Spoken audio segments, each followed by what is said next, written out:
Okay, I was saying it's wrong to call it a Lydian pentatonic, but it is a Lydian pentatonic. It's just that when we play our pentatonics, we're not playing the fourth and the seventh. So when we go 4, 5, 6 root 2, okay, we're not going to play its fourth. And in the fifth, 5, 6, 7, 2, 3, we're not going to play its seventh. Okay, because that's not in the key. It's the fifth of the root. It's not its own key. It's not the Ionian fifth, you might say. So we're going to be essentially playing a shape here on this, and the question is, where is that A shape? We should be looking at an A shape over here. Let me see what I got here. So which one are we on? We're on the fourth already here. Okay, we're already on the fourth already. That may be what's tripping us up. So we move the pattern up. Here's our walkover. This is the root 2, 3 of the fourth. And then when we move the pattern down, okay, for the fifth, here's our walkover. Root 2, 3 goes down. Remember, it was on the top and the bottom. Now the same letters are there, the same notes are there, but now our root 2, 3 of the fifth has been moved down from the top, because up here we had root 2, 3 up here, and we moved it down for the fourth. So that up and down movement is important, okay? And the shape of the fourth goes, the fourth of E goes to A, right? So we're essentially going to be looking at an A shape here, and right here, 2, 3, 5, 6, 7, 2, 3, 5, 6, 7, 2, 3. Okay, that's an A shape right there. You know, again, we're going to be playing the pentatonics and looking out for, you know, what are we playing here? Now, see, this 3, I said we're not going to play the 3. This 3, this is in the fifth, of course. We're going to play it in the 3. We're going to play it in the fifth. In the fourth, we're not going to play the 3. Okay, we move the pattern up. We're going to the fourth of E is A. Okay, so our pattern should be root 2, 4, 5, 6, root 2, 4, 5, 6, root 2. So there's our A-shaped pattern. If we want to draw that A-shaped pattern, there it is. Root 2, 4, 5. This gets a little tricky, but you know, it's good that you know, I can explain it instead of just playing away all the time, which is fun. You know, you got to try to do these things. So this is essentially an A shape right here. You see our A shape. It's like a sideways A right there. Okay, so there it is. There's the A shape. It looks like an antenna on the top of my camper there. Okay, that was supposed to be a black screen.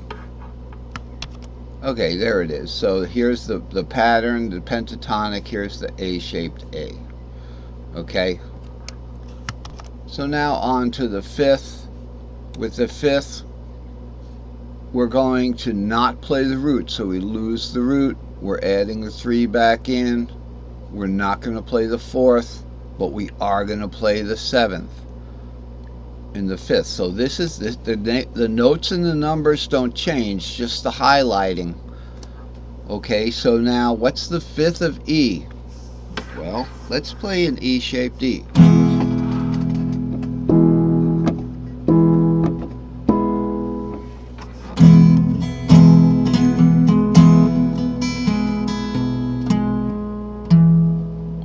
There's our E. What's the fifth of that? Is going to be a C-shaped B.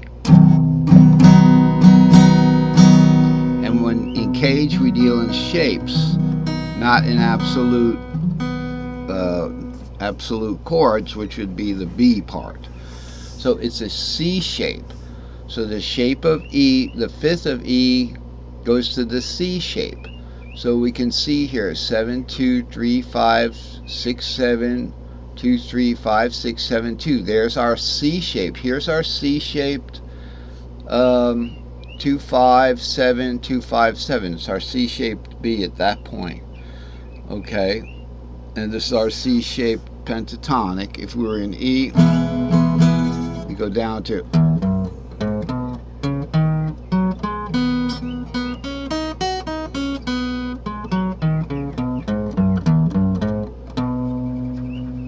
okay. So for the sake of those of you who might be a little confused at this time, what we've got is 1 plus 4 plus 5 tripentatonic scale equals the diatonic root scale. Okay, here is the regular old caged that we worked on in the last couple of years. So this would be the E-shaped root here. Root 2, 3, 5, 6, root 2, 3. This is the pentatonic.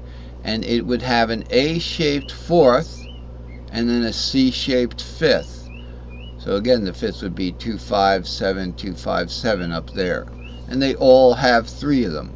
All 5 have 3 of them. They only play one of the 5. So that's how it stacks up with pentatonic. In the A box, we have A cross D cross E. The fourth of A is D, the fourth of the A shape is D, the fifth of the A shape is E. So that's how that works. We know we've had many classes on that. So let's move ahead to today's chart so we don't fall behind. Alright, so today's chart is 357, which I made Sunday, which is a great day, Mother's Day. My mother is still alive. She's doing well. She's at an old age home. And she's doing well. And I'm glad of that. So I made a great chart. I've been working on this chart. I edited it today, improved it. Long pattern ups and downs for tripentatonic long cage definitions. So the tripentatonic is important from what I had said before, which was written in the gray. That is the 3 pentatonics superimposed over each other equals the diatonic, and that defines the cage. So tripentatonics is important to define the cage, right? We got the old cage here. Let's look at the tripentatonic G cage one more time with this stuff, right? This is important. Here's the tripentatonic G cage. Have we got a box? Let's draw a box. Right there. So we've defined this tripentatonic cage as G shape cross C shape cross D shape. So let's just look at the triads. A G-shaped root chord here, root 3, 5, root 3, 5, root, arpeggio. C-shaped fourth is going to be root 4. Now the 4 is blanked out because we're just doing pentatonics here in this pentatonic cage, right? But we would play that fourth if we were going to the fourth of that G. So it would be root 4, 6, root 4, 6, and then the D-shaped fifth is going to be a little more difficult, but here it is 2, 5, 7, and so we'll go 7, 5, 2, and then we'll have the arpeggio, the on string minor third there, 7, 5, 2. Okay, in that G box we've got a nice second inversion there, and then we have a 7 here. So we'll go 7, 2, 5 right here. We've got first inversion. Okay, we got a first inversion, we got a second inversion, and we got a third inversion here, 2, 5, 7. Second inversion rather.